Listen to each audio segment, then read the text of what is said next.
በማስቀደስ ሰዓታቱን በመቆም ከዛስ ተአምሩን በመስማት ቅዱስ ቃሉን በመስማት ከዚህ ደግሞ ስትሄዱ በመነገድ አይደለም፣ በመሸጥ አይደለም፣ በመለወጥ አይደለም፣ የታሰረን በመጠየቅ የታመመን በመጎብኘት በጎ የጽድቅ ሥራዎችን በማድረግ የተጣላን በማስታረቅ የአዲስ ኪዳን ሰንበት እንድናከብር ታዘናል።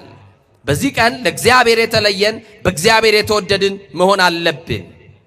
ለዚህ ነው በኦሪት ዘዳግም ምዕራፍ 20 ቁጥር 8 ላይ የሰንበትን ቀን ትቀድሰው ዘንድ አስብ ይላል።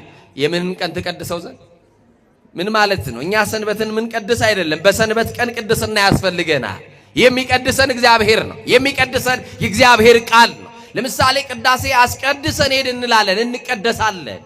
እግራችን ቤተ መቅደስ ሲቆም፣ ጫማችን ሲወልቅ፣ ቤተ መቅደስ ስንቆም የዕጣኑን ሽታ ስናሽት፣ ቅዱስ ወንጌሉን ስንሳለም ስንሰማ፣ ቀራንዮን ስናስብ፣ የጌታን ውለታ ስናስብ፣ መከራውን ስናስብ፣ በሞቱ በኩል ስንመስለው ቅድስና እናገኛለን። ምን እናገኛለን? በብሉይ ኪዳን እግዚአብሔር ፍጥረታትን ፈጥሮ ያረፈው በሰንበት ነው። ቀዳሚት ሰንበት ብለን የምናስባት ያችን ዕለት ነው።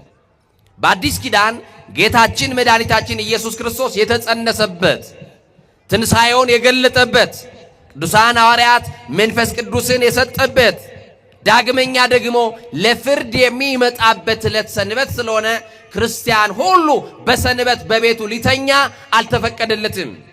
የሰማችሁ ይኖር? በሰንበት ዘኖመ በሰንበት የተኛ እየሰማችሁ ነው።